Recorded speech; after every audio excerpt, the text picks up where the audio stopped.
Добре дојдовте во новата сцена, а затоа што е нова, некако е нормално да имаме и новости. Ке започнеме со вестите од шоубиз, а таму некаде имаме мама, тоест мама Накова, која го прослави првиот роденден на својата киркичка, и Кендис, која наскоро ќе стане мајка, но и Селена Гомес, која ги израдува мажите. Епа мажи, со 3 жени можете само да уживате. Селена Гомес разголена во фотосесија за машко списание и ја израдува машката популација. Селена Гомес конечно порасна и добро се снаоѓа во светот на возрастните. Најновите фотографии кои што ги направи за списанието тоа дефинитивно го покажуваат. Таа го остави епитетот тинејџер звезда за себе и покажа колку може да биде женствена и секси. Во бел топ со врвки и тексте шорцеви, Селена изгледа феноменално. Поранешната девојка на Џастин Бибер откри за оваа списание како славата влијаеше врз нејзиниот живот.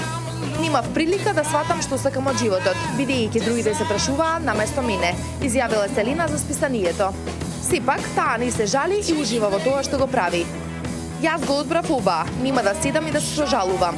Немав нормално детство и не ме засега, изјави таа.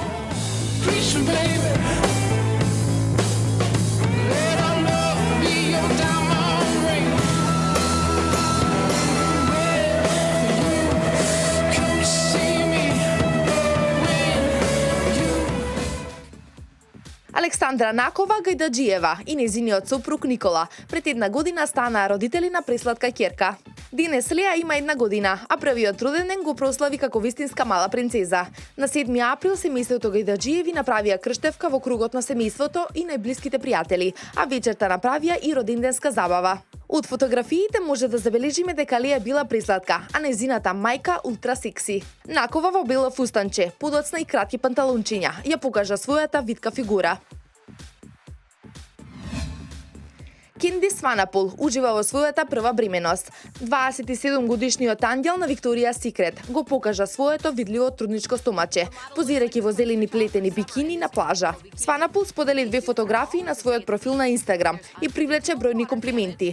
На едната фотографија убавата трудница го гали своето стомаче, додека на другата се релаксира под сончевите зраци. Претходно Сванапул имаше споделено со своите обожаватели уште 2 фотографии од стомакот. Кон крајот на минатиот месец, Кендис со фотографија потврди дека со својот свршеник Херман Николи го очекуваат првото дете. Привлечната јужноафриканка и 30 годишниот бразилски манекен се заедно од 2005 година, а во август минатата година ја објавија својата свршувачка.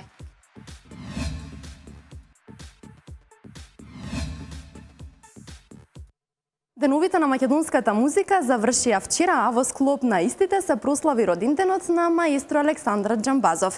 Иако неговиот роденден е во февруари, атмосферата таму беше роденденска.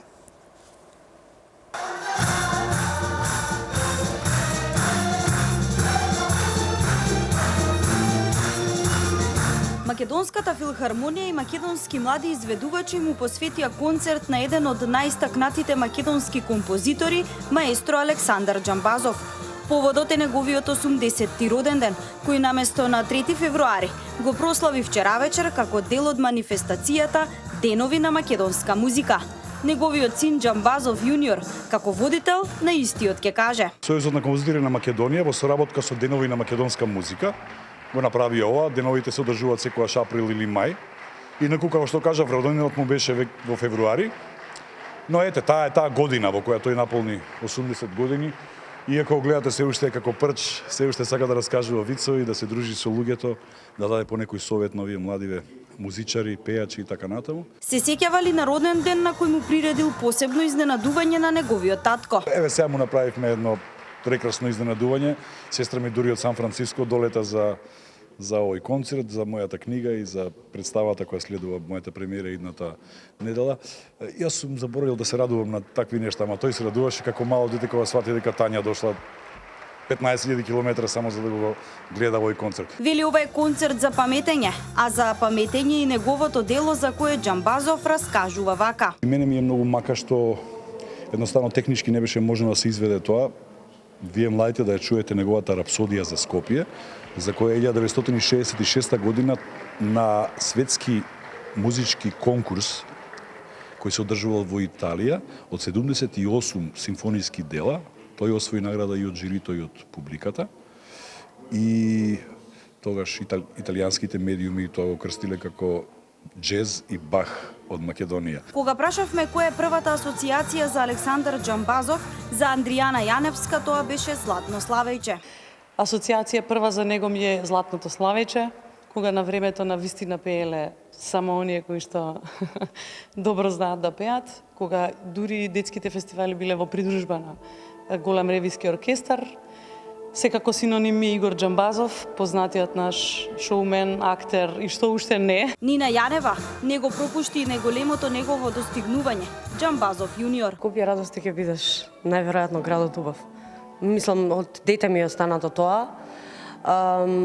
Маестро, оркестар, ако збориме за асоциации, и едно од најгениалните достигнувања негови во животот тоа е Игор. Времето по кое сите се носталгични, филмската музика и почетоците со една музичка кариера. Па едно убаво време кое што ние како мали на некој начин сме го доживеале колку толку, одекнувале неговите песни низ радијата, низ целиот наш град.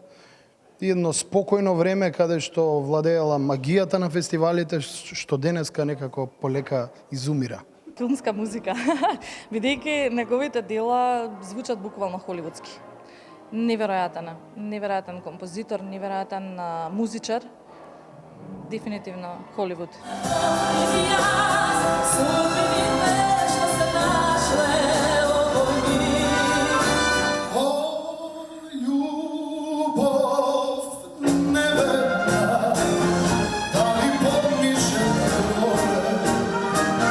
Што откако дете ми го примети мојот талент на Златно славејче и до денес ке ме следи и еве дојде тој ден после повеќе од 15 години да дојдам и да пеам за него на моје огромно задоволство. Сашо Гигов Гиш има една интересна поврзаност со маестро Џамбазов.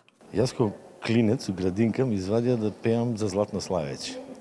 И требаше да ја пеам песната Едно маче, мало маче. Ова за прв пат у јавност го кажувам. И толку се уплашив од Чичко кога го видов, затоа што нема видено човек со брада без мустаки.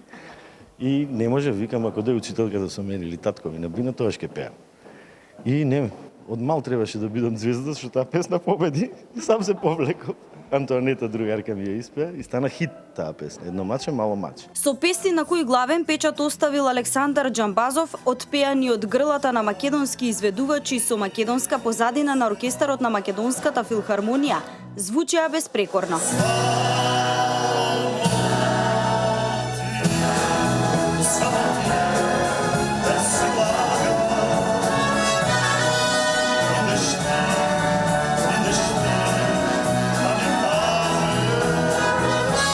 Изненадувањето на златните славејчиња и Скопје радост ти ке бидеш беше момент на кој не остана рамнодушен Џамбазов. Јас реков на почетокот кога се благодарив, 37 години сум диригент, непрекинено, меѓутоа ваква возбуда немам доживеена. Голема чест ми направива моите колеги и колешки од Сојузот на композиторите.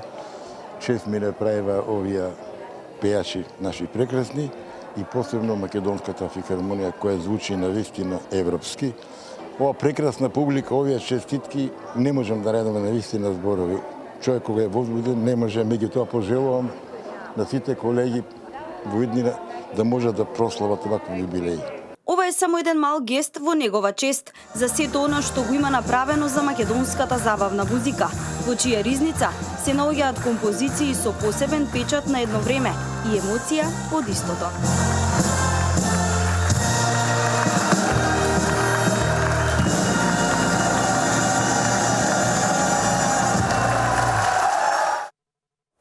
А деновиве се случи и промоцијата на книгата Исповеди на еден психотичен ум, чиј автор е Владимир Ристовски. Мојата колешка Габи беше таму и ни ја пренесува атмосферата.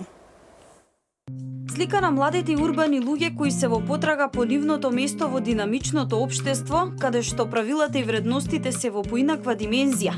Може да ја сретнете во форма на раскази сместени во романот насловен Исповеди на еден психотичен ум. Раскази кои можевте да ги читате онлайн во делови. Да ти кажам искрено, се почна со еден расказ кој што го имав објавено кај мене на fail.mk и од кога почнаа луѓето поинтензивно да читаат, им стана многу интересно сето тоа, па беше во однос на коментари кога ќе има продолжение. И едноставно од еден расказ излезе, да речеме, еден серијал кој што имаше 7-8 продолженија, понатаму се роди уште инспирација, се пишува повеќе, излега уште 2 серијала и кога во еден момент ги спакував сите тие во еден Word документ чисто да видам бројка на страници, кога видов дека има околу 100, решив да им најам некој заеднички НЗС и да направам крај кој што ќе ги спои сите и кој што ќе делува како да е пишувано во еден здив, како што и генерално кој што добив први импресии вако читатели дека така и се читат. Вака Владимир Ристевски под никнейм Психотичен ум ја започна приказната. Првиот расказ беше чисто онака плодна инспирација од една случка што во која што се најдов, да речеме, во една ситуација делумно што ми се случуваше на одредени мои пријатели и на мене во тој период. Од таму тргна целата идеја и понатаму како што луѓето бараа се повеќе и повеќе, едноставно веќе имав однапред размислено цела приказна како ќе се одвива и само нели чекав момент на инспирација кога ќе можам сето тоа да му дадам некаква целина. По официјалната промоција, коментарите се следни. Искрено она што најмногу ме радува е што добив, да речеме, информација од одредени луѓе кои што ја прочитале книгата дека навистина се чита во еден здив, некои луѓе што се по ентузијастички настроени за половина ден ја имаат прочитано и на сите им е интересен крајот, со тоа што јас на пример во делот кој што го имам крстено на место вовет, кажувам дека не е хепи енд, приказнаме дека не е стандардна клише приказна, меѓутоа за одредени луѓе кои што малку имаат поинакви сваќања за тоа што е хепи енд, а што не, некои дури викаат дека според нив и баш и е хепи енд. Исповеди на еден психотичен ум е само почеток. Владимир има инспирација и за втор дел. Имам неколку раскази кои што ми се во недовршен серијал веќе почнати. Имам една многу добра основа која што веќе имам замислено како би се одбивала целосно, така што материјал за втор роман дефинитивно има, за трет ќе видиме во зависност од кондиција и инспирација.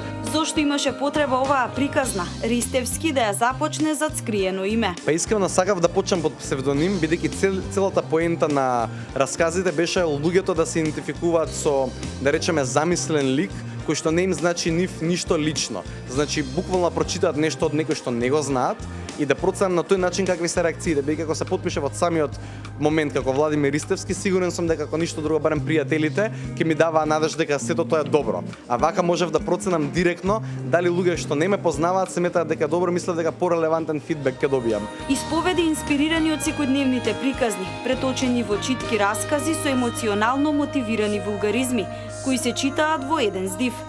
Исповеди кои со сигурност ќе најдат место на вашите полици.